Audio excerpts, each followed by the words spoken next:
खरीफ 2026 की तैयारी अब तेज हो चुकी है। आपको बता दें कि महाराष्ट्र में इस बार सबसे ज्यादा चर्चा सोयाबीन बीज की हो रही है, क्योंकि महाराष्ट्र राज्य बीज निगम यानी महाबीज ने किसानों की मांग को देखते हुए बाजार में करीब 2 लाख क्विंटल सोयाबीन बीज उपलब्ध कराने का फैसला किया है। लेकिन इसके साथ ही बीज की क्वालिटी और जर्मिनेशन को लेकर भी बड़ी चुनौती सामने है।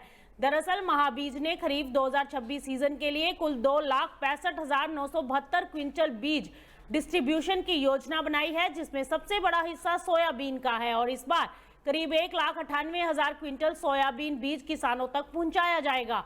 इसके अलावा तुअर यानी अरहर के 5,870 क्विंटल, उड़द के 5,230 क्विंटल, मूंग के 797 क्विंटल और ज्वार के 435 क्विंटल तो बाजरा के 120 क्विंटल बीज की भी व्यवस्था की गई है। हालांकि पिछले साल की तुलना में इस बार सोयाबीन बीज उत्पादन में कमी आई है।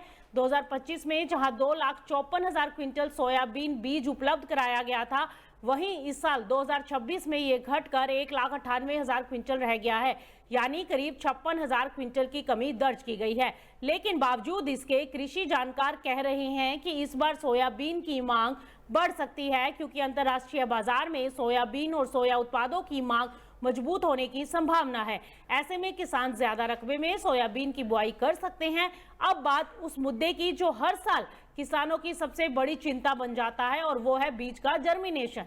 पिछले कई सीजन में किसानों ने शिकायत की थी कि सोयाबीन बीज ठीक से अंकुरित नहीं हुए, जिससे दोबारा बुआई करनी पड़ी और लागत बढ़ गई।